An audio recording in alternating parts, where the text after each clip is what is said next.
all of you all that are gonna go home and write a biography on how wrong this is, you guys can kick rocks. What's up, fam? Candace Parker here. I'm gonna do a tier ranking of WNBA players. I'm gonna try. Then you got Angel Reese. I put her right at that C level. Candace Parker recently stirred things up by ranking Angel Reese as a C-tier player, and fans quickly pushed back, defending Reese with passion, but Parker didn't back down. She explained her reasons clearly, backing them up with stats. Wow, Reese has earned praise for racking up double-doubles. Parker pointed out that those numbers haven't helped her team win. In fact, the team's been losing more than expected. Taking a closer look, Parker says the stats don't tell the full story. Reese's impressive personal numbers haven't translated into real success for her team. That's the core of Parker's argument, and it sparked a bigger discussion about what really counts in basketball: individual stats or winning as a team. How many times have I said Angel Reese is not an impact player? I mean, she definitely has an impact on losing, but Angel Reese has absolutely no effect on winning. If you don't believe me, go ask Teresa Weatherspoon or ask her current head coach Tyler Marsh, who will soon be joining Teresa in the food stamp line, hoping to get enough Ethiopian breadcrumbs to make it through the winter. Or ask Candace Parker. Imagine this: one of the most respected voices in women's basketball drops a player ranking that instantly stirs up the internet.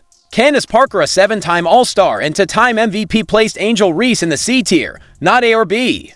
But C. She even ranked Reese alongside Cameron Brink, who's currently out with an injury, suggesting Reese is still developing rather than the superstar her fans claim. Unsurprisingly, this bold ranking sparked plenty of heated reactions from fans. I think in terms of being above, you have to be able to have the ability to carry a team, be a 1 or 2 option. I think Angel Reese is fantastic at her role, which is offensive rebounding. She showed and demonstrated so much growth in that first year.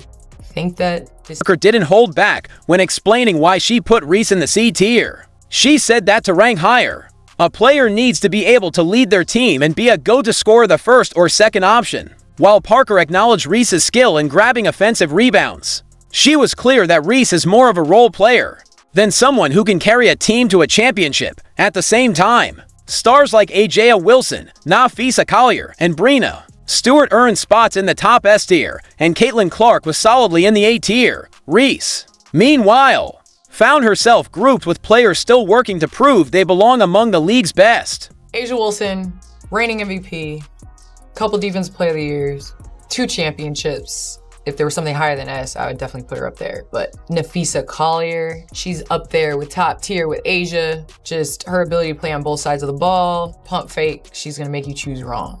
I know you guys are gonna say I'm biased because I'm putting all 4s at the S, but the 4s run the league. Don't ever forget that.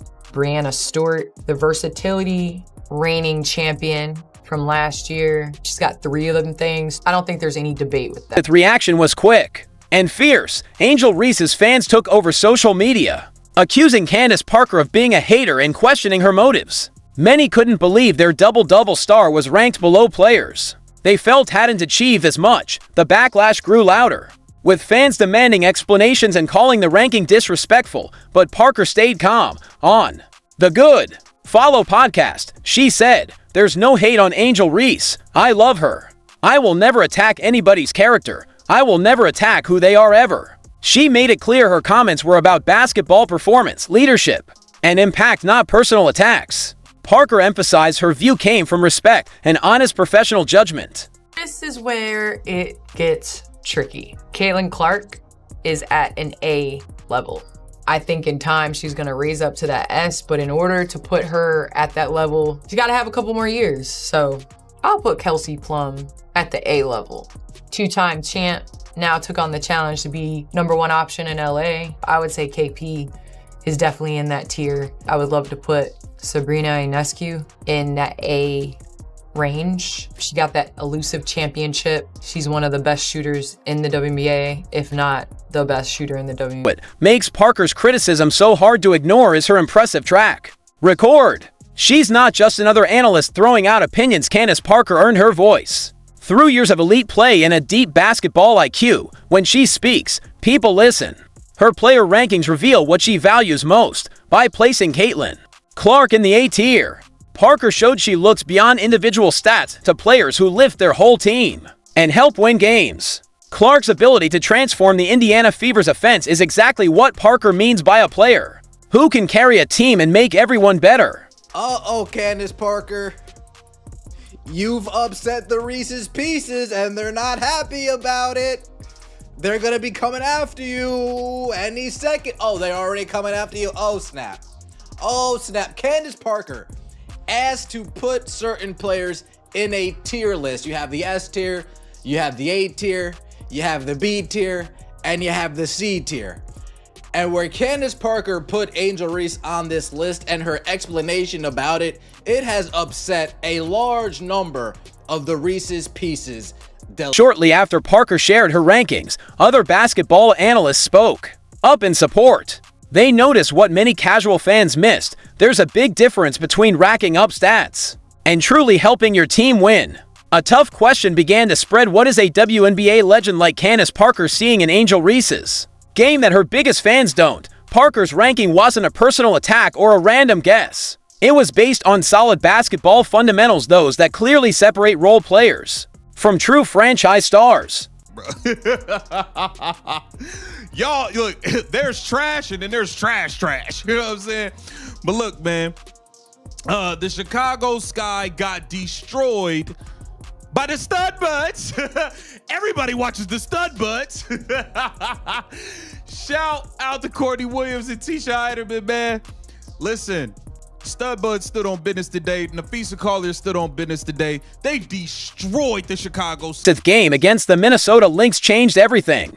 Angel Reese turned the ball over 9 times in that one match, making it impossible to ignore what insiders had been quietly noticing all season. This wasn't just a bad night, it was a clear sign of the real weaknesses in Reese's game. Weaknesses that her double-double stats hadn't revealed before. From last night's game, Angel Reese was back to doing Angel Reese things. Blowing layups, getting her own rebounds.